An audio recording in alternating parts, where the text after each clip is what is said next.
کہ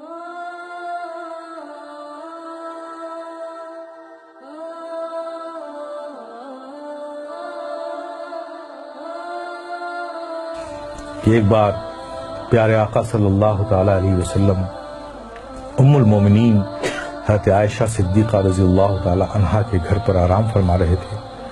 وہ دن نبی بڑے خوش تھے، بہت اچھے موڈ میں تھے، بڑی بشاشتی طبیعت۔ ام المومنین حضرت عائشہ صدیقہ رضی اللہ تعالی عنہا جب تشریف لائیں تو آقا نے فرمایا، مسکرا کر فرمایا، تبسم فرما کر فرمایا، اے عائشہ مانگو آج جو چاہو مانگو۔ تو نبی کو اتنی بشاشت کے ساتھ مسکرا کر خوش ہو کر جب ام المومنین حضرت عائشہ صدیقہ نے یہ کہتے ہوئے سنا کہ عائشہ آج جو مانگنا ہو مانگ لو، تو پریشان ہو گئی۔ آج تو آقا بڑے موڈ میں بہت خوش ہے، تو مانگوں تو کیا مانگوں؟ اب وہ سوچ میں پڑ گئی، یہ مانگوں تو یہ چھوٹتا ہے، یہ مانگوں تو یہ چھوٹتا ہے، یہ مانگوں تو یہ کچھ ایسا مانگو جس میں سب آ جائے۔ اب اسی فکر میں وہ سوچ میں مستغرق ہو گئی، نتیجہ نہیں نکال پائیں۔ تو پھر انہوں نے کہا، یا رسول اللہ کیا مجھے اس بات کی اجازت ہے کہ آپ سے کیا مانگوں اس کے لیے میں مشورہ کر لوں؟ کہا عائشہ کس سے مشورہ کرو گی؟ کہا یا رسول اللہ اپنے والد گرامی سے۔ کہا اچھا میرے یار غار سے مشورہ کرنا چاہتی ہو؟ تو جاؤ عائشہ، نبی نے فرمایا مسکرا کے، جاؤ اچھا مشورہ کر لو، میرے یار غار سے ہی تو مشورہ کرنا چاہتی ہو، تو عائشہ جاؤ مشورہ کر لو۔ ام المومنین حضرت عائشہ صدیقہ رضی اللہ تعالی عنہا دوڑی ہوئی اپنے والد حضرت سیدنا صدیق اکبر کے پاس پہنچی۔ کہا ابا آج نبی بہت خوش ہیں، اور انہوں نے خوش ہو کر کہا ہے عائشہ جو مانگنا ہو مانگ لو، میری سمجھ میں نہیں آتا کہ کیا مانگوں، آپ ہی کچھ مشورہ دیے کہ کیا چیز مانگ لوں۔ صدیق اکبر بھی خوش ہو گئے، اچھا نبی نے ایسا فرمایا؟ کہا ہاں ابا جان رسول اللہ صلی اللہ علیہ وسلم نے ایسے ہی فرمایا۔ تو کہا سنو اے بیٹی، اگر تم میرا مشورہ مانتی ہو تو میں تم کو ایک مشورہ دیتا ہوں کہ تم آقا صلی اللہ علیہ وسلم سے یہی ایک چیز مانگ لو۔ کہا کیا مانگوں؟ کہا آقا سے کہو کہ یا رسول اللہ آپ جب معراج کی شب گئے تھے، رب سے ملے تھے، تو جو خاص ملاقات ہوئی تھی اس خاص ملاقات میں کچھ خاص باتیں بھی ہوئی تھیں۔ اس خاص ملاقات میں کچھ خاص باتیں بھی ہوئی تھیں، تو ان خاص باتوں میں کوئی ایک بات ہی بتا دیجیے۔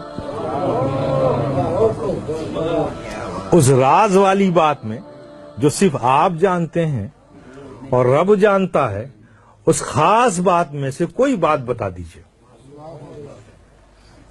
ام المومنین حضرت عائشہ صدیقہ رضی اللہ تعالیٰ عنہ خوش ہو کر لوٹی۔ نبی نے آتا دیکھا ام المومنین حضرت عائشہ صدیقہ رضی اللہ تعالیٰ عنہ کو تو مسکرائے، عائشہ پوچھ آئی تم؟ ہاں یا رسول اللہ پوچھ آئی۔ کیا کہا میرے یار غار نے؟ کیا مشورہ دیا؟ کہا یا رسول اللہ مجھے بس وہ جو آپ گئے تھے خاص ملاقات ہوئی تھی، ان خاص ملاقات میں جو خاص بات ہوئی تھی اس میں سے کوئی بات بتا دی۔ آقا مسکرا پڑے کہ میرے یار غار نے پوچھا بھی تو کیا پوچھا، جاننا چاہا بھی تو کیا جاننا چاہا۔ تو سرکار فرماتے ہیں کہ عائشہ یہ راز کی بات ہے، لیکن میں نے وعدہ کر لیا ہے تو میں ان باتوں میں سے ایک بات بتا دیتا ہوں کہ اللہ نے مجھ سے فرمایا، اللہ تبارک تعالیٰ نے ارشاد فرمایا کہ جو ٹوٹے ہوئے دلوں کو جوڑ دے گا اس پر جنت میں بھیجنا مجھ پر لازم ہو جائے گا۔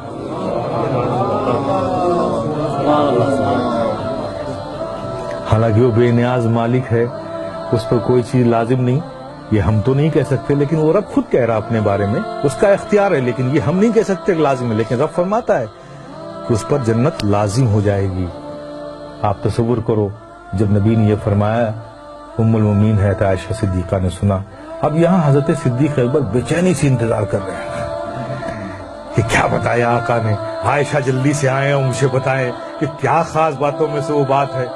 کچھ دیر بعد ام المومنین حضرت عائشہ صدیقہ رضی اللہ تعالیٰ عنہ صدیق اکبر کے گھر میں داخل ہوتی ہیں، دیکھتی کیا ہیں حضرت سیدنا صدیق اکبر ٹہل رہے ہیں بے چینی سے، ان کو تو انتظار ہے نا کوئی خاص باتوں میں سے جلدی، اور وعدہ لے لیا تھا کہ عائشہ جب تمہیں بتائیں گے تو وعدہ کرو کہ تم مجھے آ کر بتاؤ گے۔ تو اس وعدے کی تکمیل میں ام المؤمنین حضرت عائشہ صدیقہ رضی اللہ تعالیٰ عنہ پہنچی والد گرامی کے پاس، حضرت صدیق اکبر رضی اللہ تعالیٰ عنہ کے پاس۔ ان کو دیکھتے ساتھ تیز قدموں سے ام المؤمنین عائشہ صدیقہ رضی اللہ تعالیٰ عنہ کی طرف لپکے صدیق اکبر، آؤ بیٹی آؤ، میں تمہارا ہی انتظار کر رہا تھا، کیا بتایا آقا نے؟ ابا جان، آقا نے فرمایا کہ جو ٹوٹے ہوئے دلوں کو جوڑ دے تو اس پر جنت لازم ہو جائے گی۔ یہ خبر سننا تھا، حضرت صدیق اکبر آواز کے ساتھ رونے لگے، دہاڑ مار کر رونے لگے۔ ام المؤمنین حضرت عائشہ صدیقہ رضی اللہ تعالیٰ عنہ گھبرا گئی کہ ابا جان، یہ تو خوشی کی بات ہے، آپ اس پر رو رہے ہیں، گھبرائے ہوئے ہیں، ڈرے ہوئے ہیں، اس قدر رو رہے ہیں، بات کیا ہے؟ حضرت سیدنا صدیق اکبر نے فرمایا، میرے پیارے سنو۔ حضرت سیدنا صدیق اکبر نے فرمایا، بیٹی تم نے اس بات کا ایک ہی رخ تو دیکھا ہے نا، جو ٹوٹے ہوئے دلوں کو جوڑ دے اس پر جنت لازم ہے، اور جو کسی کا دل توڑ دے تو جس اس کا اپوزٹ ہوگا نا۔ اگر جوڑنے والے کو جنت مل رہی ہے تو توڑنے والے کو جہنم بھی تو ملے گی۔ کہا میں اس خوف سے رو رہا ہوں کہ کہیں مجھ سے ایسی غلطی نہ ہو جائے۔ میرے پیارے، یہ ہے اسلام، ہمیں بھی اس کا خیال رکھنا چاہیے۔ دلوں کا جوڑنا یہ ہمارا کام ہے، دلوں کا توڑنا یہ ہمارا کام نہیں ہے۔